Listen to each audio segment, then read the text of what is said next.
Minasan, konnichiwa. Balik lagi di channel Plot Mimin. Apa kabarnya kalian semua? Semoga kabarnya baik-baik saja. Di video kali ini Mimin bakalan nerusin alur cerita anime yang berjudul Kanojo Okarishima season keduanya. Kali ini Mimin bakalan bacain episode 3 sampai 4 teman-teman. Seperti apa alur ceritanya? Langsung saja ke video intinya. Anime dilanjutkan. Setelah terakhir kemarin Mizuhara kehilangan kuncinya, hal tersebut membuat si Kazuya mikir panjang dong. Maksudnya apaan gitu kan? Yang hasilnya si Mizuhara masuk ke dalam kamarnya si Kazuya. Kazuya masih kagak bisa berkata apa-apa. Dia juga malu sama kamarnya yang masih berantakan seperti itu. Mizuhara udah nelpon yang ahlinya untuk membuka kuncinya, kagak ada kabar. Sehingga dia terpaksa masuk ke situ. Kazuya berpikir kalau si Mizuhara bakalan ikut nginep di kamarnya. Dia harus bisa menawarkan terlebih dahulu kepada si Mizuhara. Tapi pas dia mau menawarkan buat tidur di sana, Mizuhara ke balkon. Macam biasa dia suka lewat sana kan, siapa tahu kagak kekunci. Ternyata dugaan si Kazuya salah. Si Mizuhara pun berusaha supaya bisa ke balkonnya buat melihat pintunya. Kazuya imannya diuji, dia serba salah antara pengen nolongin atau enggak. Hingga akhirnya pas Mizuhara mau jatuh, kagak sengaja bokongnya kepegang sama si Kazuya. Ya gimana lagi daripada jatuh kan. Tapi Mizuhara merasa geli dan menyuruhnya buat pegang pinggangnya aja. Lantas ini makin bahaya. Tak lama Mizuhara pun oleng dan terjadilah adegan menumpuk seperti itu. Kazuya udah bersiap menerima serangan dari si Mizuhara, tapi yang terjadi ialah Mizuhara sangat santuy menghadapi semuanya hingga akhirnya ada suara bel terdengar. Padahal dia kagak bakalan ada tamu katanya. Pas diintip ternyata itu si Mami-chan. Situasinya semakin kacau. Kazuya juga kagak tahu kenapa si Mami ke rumahnya. Emang sih sebelumnya dia udah memberikan alamat rumahnya kepada si Mami. Cuma masalahnya dia kagak ngabarin mau ke situ. Kazuya pun panik. Alhasil si Mami pun membukanya. Sedangkan mereka berdua berada di dapur dengan harapan si Mami pulang lagi. Hingga akhirnya Mami yang melihat kamarnya sepi, dia pun keluar lagi. Lantas Kazuya auto lega. Mizuhara minta penjelasan kenapa Mami bisa ke situ. Mizuhara udah kesel dan mau pulang karena takut masih ada, dia pun tahan. Di sisi lain pun si Mami masih merasa aneh dan dia baru kepikiran kalau tadi dia melihat ada tas cewek di dalam kamarnya. Mereka berdua minum-minum terlebih dahulu. Cuma Kazuya masih gugup setelah kejadian sebelumnya. Beda dengan Mizuhara yang kelihatan tenang. Tak lama dia pun mau pulang. Si Kazuya pun melihat situasinya terlebih dahulu dan kebetulan juga pemilik apartemennya udah pulang. Jadi dia bisa minta bantuan. Kazuya memohon kepada Mizuhara jika terjadi sesuatu bisa menghubunginya. Tapi Mizuhara nampak baik-baik saja. Kazuya ngomong seperti itu karena dapat amanah dari neneknya. Di situ si Mizuhara menceritakan tentang keluarganya yang mana emak dan bapaknya udah kagak ada. Bapaknya pergi terus ibunya meninggal. Jadi dia tinggal sama neneknya berdua. Kazuya juga baru sadar. Mizuhara mencoba memberitahu kalau Mizuhara sedang mengejar mimpi semasa kecilnya. Dan juga dia udah melunasi hutang kakeknya yang pengen melihat si Mizuhara acting. Jadi Kazuya jangan terlalu berlebihan. Kazuya pun langsung mengkonternya. Dia pun cerita tentang keluarganya yang masih lengkap dan juga impiannya di masa depan yang kini belum dia bisa pastikan mau jadi apa. Jadi melihat tekad si Mizuhara seperti itu membuat si Kazuya jadi bangga. Dia pengen berada di sisinya terus ya walaupun cuma sebatas tetangga. Mizuhara kagak keberatan secara dia adalah pacar sewaannya. Pacar sewaan harus ada di sisinya terus. Lantas omongan si Mizuhara itu membuat si Kazuya kepikiran. Apakah dia ngomong begitu dari hati atau enggak? Kazuya mah udah pasti tulus. Sampai besok si Kazuya masih memikirkan hal tersebut. Sampai akhirnya mereka kagak sengaja bertemu.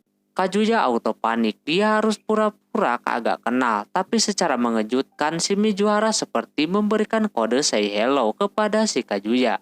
Yang tentunya membuatnya senang dan juga kagak percaya. Mami yang melihat itu merasa curiga. Setelah itu si Mami bertemu dengan si Kazuya, dia auto panik. Pasti Mami bakalan bahas yang kemarin. Terus mereka berdua masuk ke sebuah kelas. Nah disitulah si Kazuya mau dieksekusi. Bahkan dia udah mikir bakalan dimarahi habis-habisan. Yang ternyata enggak seperti itu. Mami masih santai. Dan juga dia udah tahu kalau si Mijuhara itu pacar sewaan. Si Kazuya juga ngibul kemarin dia kemana. Pas dia disamperin Mami kagak ada. Kazuya merasa agak sedikit lega dan Mami berharap si Kazuya kagak cinta beneran sama si Mijuhara karena dia udah gede juga kan.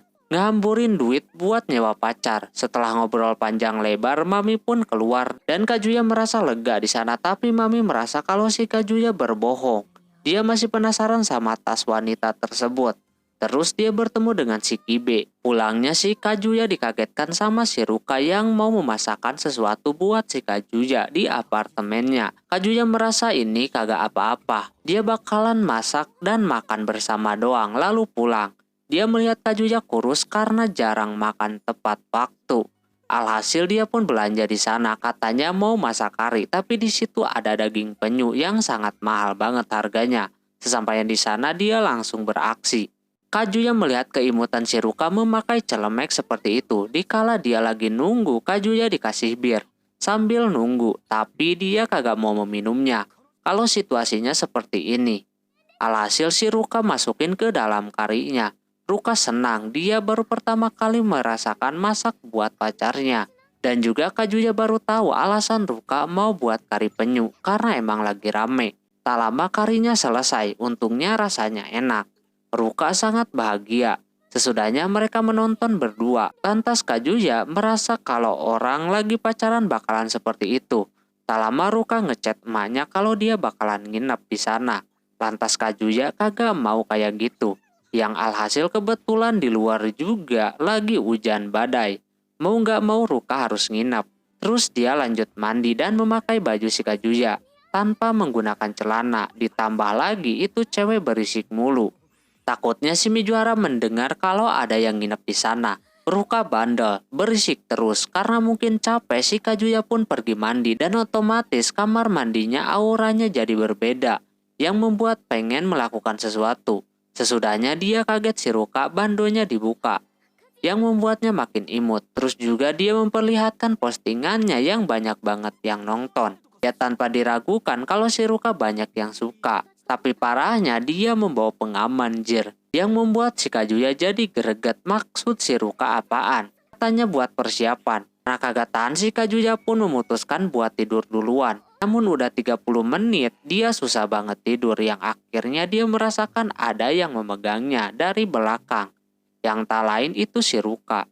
Udah pegang sana sini yang membuat pikiran si Kazuya udah mau ready.